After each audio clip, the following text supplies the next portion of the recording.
Hello friends, कैसे हैं आप सब लोग। आप सबका स्वागत है मेरे YouTube channel new haven classes में।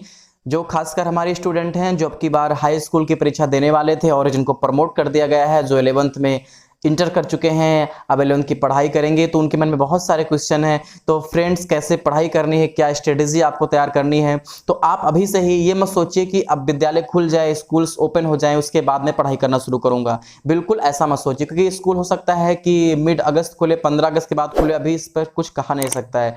तो आपको करना क्या है, जो हमारे डियर स्टूडेंट 11th में इंटर करे हैं, वो लोग अपनी अपनी थोड़ी थोड़ी तैयारी करते रहें। कि आप उनसे बात कर लीजिए जो आपके फ्रेंड्स हों, जो पिछले वर्ष 11th की एग्जाम पास कर चुके हो, क्लियर कर चुके हो, के बाद 12th में गए हों, उनसे आप पुरानी बुक्स ले लीजिए। जब तक बुक्स नई अवेलेबल नहीं है, बिल्कुल नहीं मत लीजिए। और इंग्लिश का जो इंग्लिश और हिंदी, खासकर इंग्लिश में किताबें बदल गई हैं, तो पुरानी किताबों से काम नहीं चलेगा। बट अगर लास्ट ईयर किसी ने 11th की बुक ली होगी इंग्लिश की, तो उससे आपका काम चल जाएगा। इंग्लिश का पैटर्न बिल्कुल बदल दिया गया है, ग्रामर सेम है, ग्रामर में कोई परिवर्तन नहीं है, लेकिन 11th की जो इंग्लिश है, जो फर्स्ट पेपर है, जो टेक्स्ट बुक है, उसमें बहुत सारा परिवर्तन किया गया है। देखिए, सीबीएसई बोर्ड का जो सिलेबस अब तक चलता था फर्स्ट पेपर का, सेम सिलेबस यूपी बोर्ड में भी इंग्लिश में डाल दिया गया है। लास्ट ईयर 11th और 9th का कोर्स चेंज किया गया था, अब की बार क्या करेंगे, 12th का भी चेंज कर देंगे और 10th का भी चेंज कर देंगे। तो जो स्टूडेंट लास्ट ईयर 11th में थे, उनको नया सिलेबस पढ़ने को मिला था, तो दिस ईयर क्या होगा, दिस ईयर उनको 12th में भी नया सिलेबस पढ़ने को मिलेगा।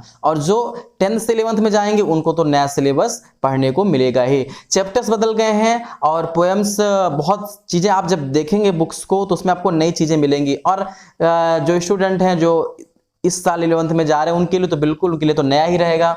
और बहुत सारी चीजें बदली गई हैं, लेकिन ग्रामर की जहां तक बात है, तो ग्रामर का पोर्शन सेम है। और ग्रामर के वीडियोस फ्रेंड्स प्लेलिस्ट में आप जा करके देख लीजिएगा, सिंथेटिक्स, ट्रांसफॉर्मेशन, सिंटैक्स। और 11th वाले स्टूडेंट, आप जब हाई स्कूल में थे, जो अब की बार आप 11th में इंटर कर रहे हो, तो हाई स्कूल का जो ग्रामर था फ्रेंड ना, बहुत अलग था। वहां पर काफी, वहां रिकॉर्डिंग आपने पढ़ा होगा, आपने नरेशन पढ़ा होगा, आपने पैसिव पढ़ा होगा, ये सारी चीजें आपने वहां पढ़ी होंगी। लेकिन यहाँ पर क्या है, यहाँ पर जानते हैं, आपको इंग्लिश में फिगर ऑफ स्पीच पढ़नी पड़ेगी। बताइए, इंग्लिश में अलंकार अब तक आपने हिंदी में पढ़ा होगा, अब आपको इंग्लिश में फिगर ऑफ स्पीच पढ़नी है, याद रखिएगा।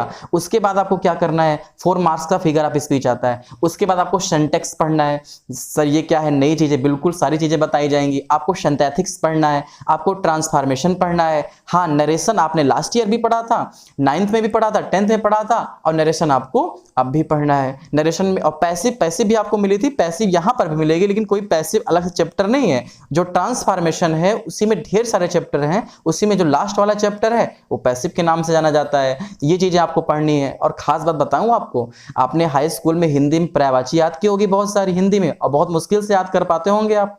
पर्यायवाची हो गया, विलोम हो गया, मुहावरा हो गया। अब सेम चीजें 11th में आपको याद करनी है। आपको इंग्लिश में सिनोनिम्स याद करनी है, आपको इंग्लिश में एंटोनिम्स याद करनी है, आपको आइडम्स एंड फ्रेज याद करने हैं, आपको फ्रेजल वर्ब याद करने हैं। तो बहुत सारी चीजें हैं। और एक बात और है, हाई स्कूल में जब ट्रांसलेशन आता था, आप में से बहुत सारे लोग कहते थे सर 4 मार्क्स ही तो आता है, चलिए ठीक है, नहीं कर पाऊंगा तो 2 नंबर तो मिल ही जाएगा। लेकिन यहाँ पर ऐसे काम चलने वाला नहीं है। हाई स्कूल में तो 4 नंबर से काम चल जाता था। इंटरमीडिएट में जब आपको ट्रांसलेशन करना होगा, तो यहां पर सीधे ना 4 नंबर से बढ़ा के 10 नंबर का, यानी 10 मार्क्स आपको मिलेंगे। और ऐसे में आप कितने मार्क्स पाते थे हाई स्कूल में, 6 नंबर मिलता था। और यहां पर इसको मल्टीप्लाई कर दीजिए 2 से, यानी कि आपको ऐसे से 12 नंबर मिलेंगे। और दूसरी बात क्या है कि हाई स्कूल में तो आपको एक हेडिंग मिल जाती थी, इस हेडिंग पे लिख दो, उस हेडिंग पे लिख दो। लेकिन इंटरमीडिएट में आपको हेडिंग वेडिंग नहीं मिलेगी, आपको अपने मन से इससे लिखने पड़ेंगे। और इससे काऊ पे, टीचर पे, स्पेस से नहीं आते हैं इंटरमीडिएट में। इंटरमीडिएट में इससे ना टॉप क्लास के इससे आते हैं, वहां पर आपको काफी अच्छी मेहनत करनी पड़ती है। तो ये आपका ग्रामर का कोर्स एक बार फिर देख लेते हैं। नरेशन सबसे पहले 2 मार्क्स का आपका। नरेशन के बाद आपको सिंथेटिक्स पढ़नी है, 2 मार्क्स का, मार्क्स सेम रहेंगे।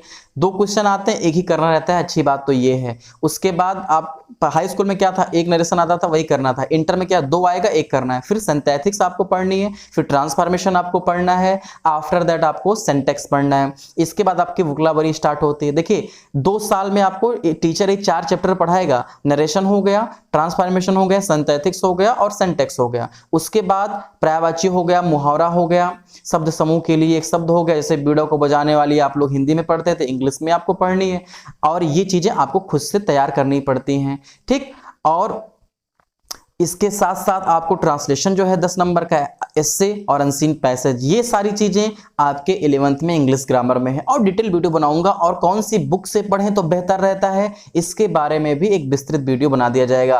तो हमारे चैनल के साथ अगर आप बने रहते हैं फ्रेंड्स, 11th वाले स्टूडेंट या 10th वाले, 9th वाले, 9 to 12 कोई भी स्टूडेंट, तो आपको बहुत सारा कंटेंट मिलने वाला है इंग्लिश से रिलेटेड।